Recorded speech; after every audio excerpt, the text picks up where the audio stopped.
Se você não está sabendo, o Supremo Tribunal Federal acabou de reconhecer a existência da repercussão geral no tema 1353, em que os ministros irão analisar a possibilidade de concessão do auxílio por incapacidade temporária para a gestante que esteja enfrentando uma gestação de alto risco, independentemente do cumprimento de qualquer período de carência. Se você quer saber tudo sobre essa controvérsia e quer saber também como isso será cobrado na sua prova, me acompanha que eu te explico tudo aqui neste vídeo. No dia 11 de novembro de 2024, o Supremo Tribunal Federal reconheceu a existência de repercussão geral do tema 1353 por 10 votos a 1. A divergência foi aberta única e exclusivamente pelo ministro Edson Fachin. E nessa tese, os ministros irão analisar a possibilidade de conceder o auxílio por incapacidade temporária, que é o novo nome do auxílio-doença desde a publicação da emenda 103 de 2019, para as gestantes que estejam passando por uma gestação de alto risco sem cumprir a carência que é exigida pela legislação. E para que você consiga compreender essa controvérsia e consiga compreender as duas correntes de maneira adequada, eu preciso realizar aqui algumas explanações básicas a respeito do auxílio por incapacidade temporária. Basicamente, esse benefício, como o próprio nome já diz, ele é concedido para o segurado da Previdência Social que, por qualquer motivo, esteja temporariamente incapacitado para o trabalho. A incapacidade temporária, ela é uma incapacidade que é suscetível de readaptação, ou seja, ela não é uma incapacidade permanente. Se fosse permanente, ela poderia gerar a concessão da aposentadoria por incapacidade permanente,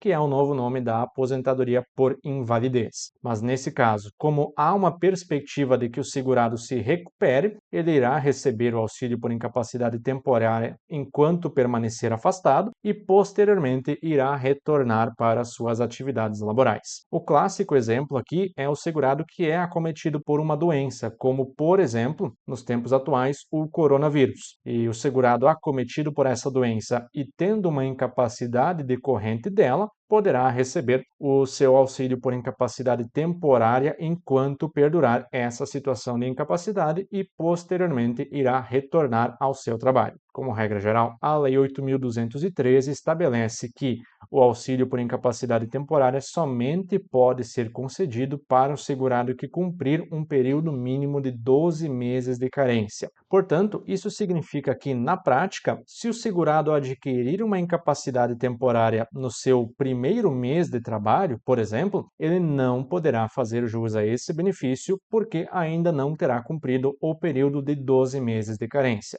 Todavia, essa regra ela não é absoluta. Existem situações nas quais a própria legislação admite expressamente que a carência seja dispensada. E para o nosso caso, os principais exemplos disso estão no artigo 151 da Lei 8.213, que traz diversas doenças graves que admitem o afastamento da exigência da carência de 12 meses. Dentre essas doenças, é possível citar, por exemplo, a tuberculose ativa, a cegueira e a doença de Parkinson. Todas elas são doenças que, por expressa previsão legal, dispensam completamente o cumprimento de qualquer período de carência para a concessão do auxílio por incapacidade temporária. E existe um debate, tanto doutrinário quanto jurisprudencial, a respeito da natureza desse rol, pois há quem entenda que se trata de um rol taxativo e, por outro lado, há quem entenda que se trata de um rol meramente exemplificativo. E é nesse ponto aqui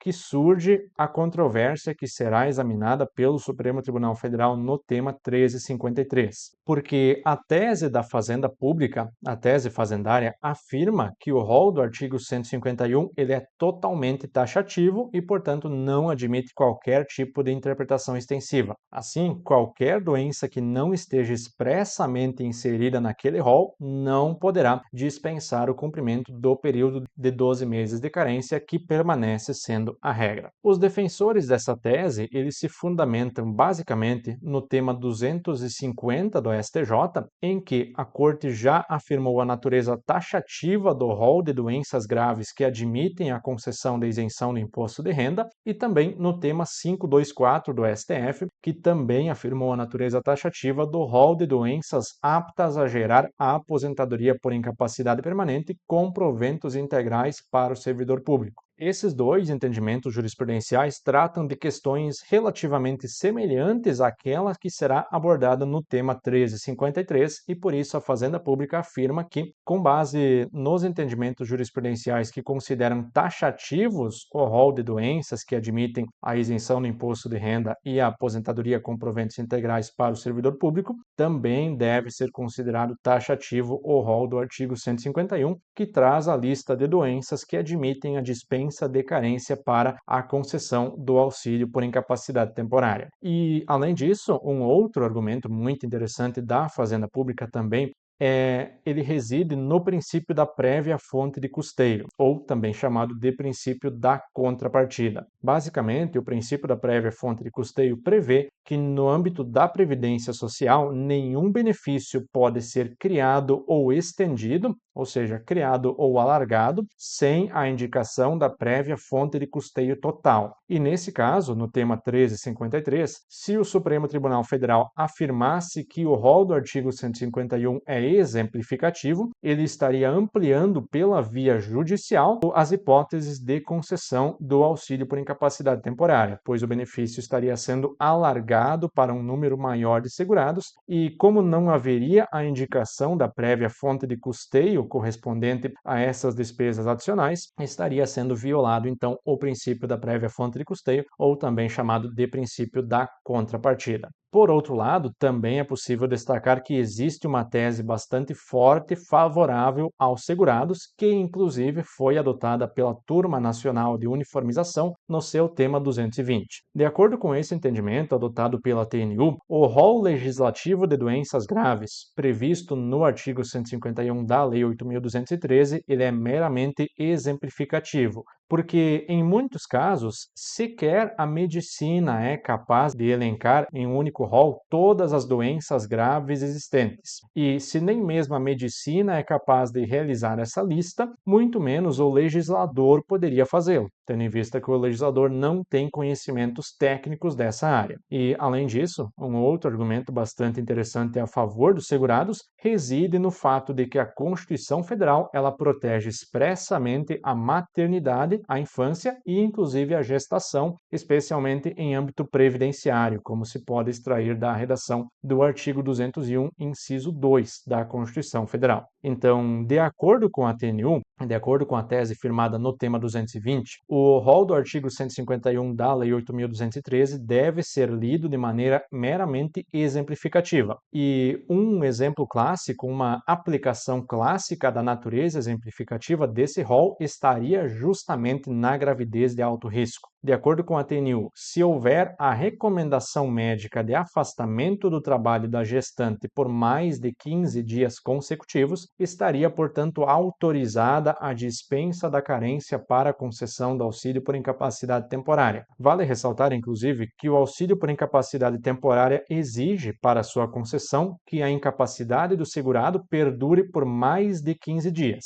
Então, se, no caso concreto, o médico que está acompanhando a gestante atestar que a gravidez dela é de alto risco e, em razão disso, ela precisa se afastar do trabalho por mais de 15 dias, a proteção à maternidade e a proteção à infância, que são garantidas expressamente pela Constituição Federal, autorizariam, portanto, o afastamento da regra de 12 meses de carência que está prevista na Lei 8.213 de 91. Em sentido semelhante, também é possível relembrar que no início de 2024, o Supremo Tribunal Federal, nas ADIs 2110 e 2111, afirmou expressamente que, com base nos argumentos de proteção à maternidade e proteção à infância, não pode ser exigido qualquer tipo de carência para a concessão do salário maternidade. Então, apesar de a Lei 8.213 exigir um cumprimento de um período de 10 meses de carência para a concessão do salário maternidade em certas hipóteses, essa exigência é inconstitucional porque ela viola frontalmente os princípios da proteção à maternidade e da proteção à infância, e esse mesmo argumento poderia, portanto, ser utilizado no tema 1353, porque o cumprimento do período de 12 meses de carência, nesse caso, estaria sujeitando tanto a gestante quanto o seu filho, ainda não nascido,